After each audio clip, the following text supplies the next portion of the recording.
But దాన్ని చేసేటప్పుడు appreciation ఉంటుంది. బట్ దాన్ని చేసేటప్పుడు వెనకాల ఉన్నటువంటి ఇంట్రెస్ట్లు కూడా మనం చూడాలి. వెనకాల దీన్ని ఒక ల్యాండ్ మాఫియాను ఒక ఎవరైతే కనుక దీని వెనకాల ఉన్న వాళ్ళు వాళ్ళ అజెండా ఉంటుంది, వేరేది ఉంటుంది. మేము చేసే యాక్షన్స్ వల్ల ఎవరికి దెబ్బతినేది? వెనకాల ఉన్నటువంటి ల్యాండ్ గ్రాబర్స్, ల్యాండ్ మాఫియా వాళ్ళకి దెబ్బ. వాళ్ళు ఏం చేస్తారు? ఎవరో ఇద్దరు ముగ్గురు ఎవరో సోషల్ మీడియా వాళ్ళని ఎవరో మేనేజ్ చేస్తారు. మేనేజ్ చేసి వాళ్ళకి చెప్తారు. ఇక్కడ కింద ఇన్ని వందల డెమాలిష్ అయినప్పుడు ఎవడో ఒకటి సామాను బయటకు తీయటమో వాడు ఎక్కడైతే గొడవ చేస్తాడో ఏడుస్తాడు, దాన్ని పెడతారు. పెట్టి హైడ్రా మీద అంటారు. అని పెట్టినప్పుడు దాన్ని హైడ్రాను ఒక భూతం కిందో ఒక బూచి కిందో చూపించడం చేస్తారు. అది కాదు, లాంగ్ టర్మ్గా దీని ఇంపాక్ట్ అంతా తీసుకెళ్లేది ఒక 5 ఏళ్ల తర్వాత. కూల్చడే కాదు, కూల్చడం జరుగుతుంది, నిర్మాణాలు జరుగుతాయి, ప్రొటెక్ట్ చేయడం జరుగుతుంది. ఎన్నో పార్కులు. కేటీఆర్ జన్వాడ ఫామ్ హౌస్ గురించి ఫస్ట్ టార్గెట్ అదే అని చాలా టాక్ వచ్చింది. జన్వాడ ఫామ్ హౌస్ అది యాక్చువల్గా 111 జీవోలో ఉన్నటువంటిది. ఇది ఉన్నది, దాని మీద ఆల్రెడీ చెప్పాము అది. సో అది పలు సందర్భాల్లో కూడా అంటే అక్కడ వ్యక్తులు డజంట్ మ్యాటర్ అండి. సో ఇది జన్వాడ ఫామ్ హౌస్ అది లీగల్ స్ట్రక్చరా ఇల్లీగల్ స్ట్రక్చరా అది నాకు దాని డీటెయిల్స్లో, ఎందుకంటే అది మా పరిధిలో రాదు కాబట్టి నేను దాని మీద నేను దృష్టి పెట్టలేదు. పరిధిలోకి రాదు. 111 జీవో మాకు రాదు. 111 జీవో మాకు హెచ్ఎండిఏ పరిధి మొత్తం హెచ్ఎండిఏ రాదు కదా. నేను ఔటర్ రింగ్ రోడ్ దాకా ఉంటుంది. సో హెచ్ఎండిఏ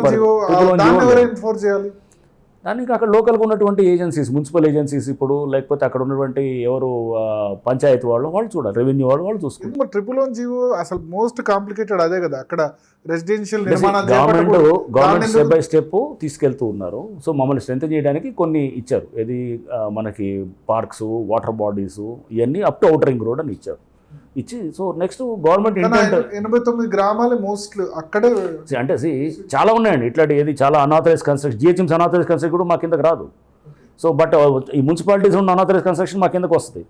సో రేపు ప్రభుత్వం కనుక వారికి రేపు పబ్లిక్ నుంచి ఒకవేళ రిక్వెస్ట్లు వచ్చినా కానీ, లేకపోతే ఇది కావాలి అడ్రస్ చేయాలనుకున్నప్పుడు ప్రభుత్వాలు కూడా డెఫినెట్గా వాళ్ళు పరిశీలిస్తారు.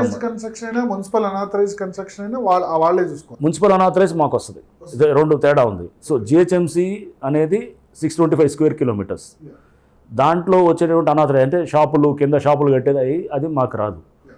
అదే సపోజ్ దాటి చాలా మున్సిపాలిటీస్ 27 మున్సిపాలిటీస్ ఉన్నాయి, దాంట్లో గనక అనాథరైజ్ కడితే మమ్మల్ని తీసుకోవచ్చు. బట్ ఈ అనాథరైజ్ ఎప్పుడెప్పుడో చాలా ఉన్నాయి, అంటే చాలా సంవత్సరాల నుంచి కట్టిన ఉన్నాయి. అందులో మేము ఏం చేస్తున్నాం, పబ్లిక్ నుంచి వచ్చే వాటిని ఫస్ట్ ప్రయారిటీ చేస్తున్నాం.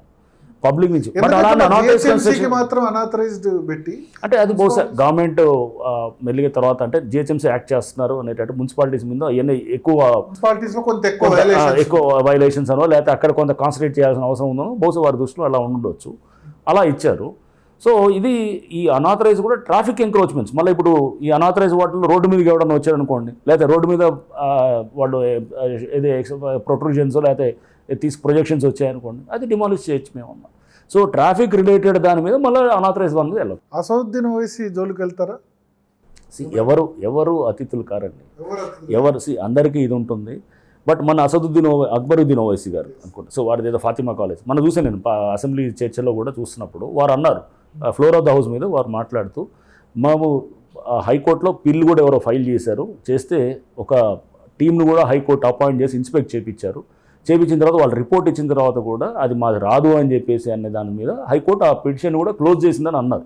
సో వీళ్ళు హ్యావ్ టు ఎగ్జామిన్. సో అది ఎఫ్టీఎల్ పరిధిలోకి వస్తుందో రాదా అదే చెప్పేది. ఎఫ్టీఎల్ ఇంకా డ్రా చేయలేదు, ఇట్లాంటి వందల వేల చెరువుల్లోకి డ్రా చేయలేదు. సో ఇప్పుడు ఎఫ్టీఎల్ డిసైడ్ టాక్ వచ్చింది, ఎడ్యుకేషన్ ఇన్స్టిట్యూషన్ ఇప్పుడు డిస్టర్బ్ చేస్తే విద్యార్థులు కరెక్ట్. అసలు ముందు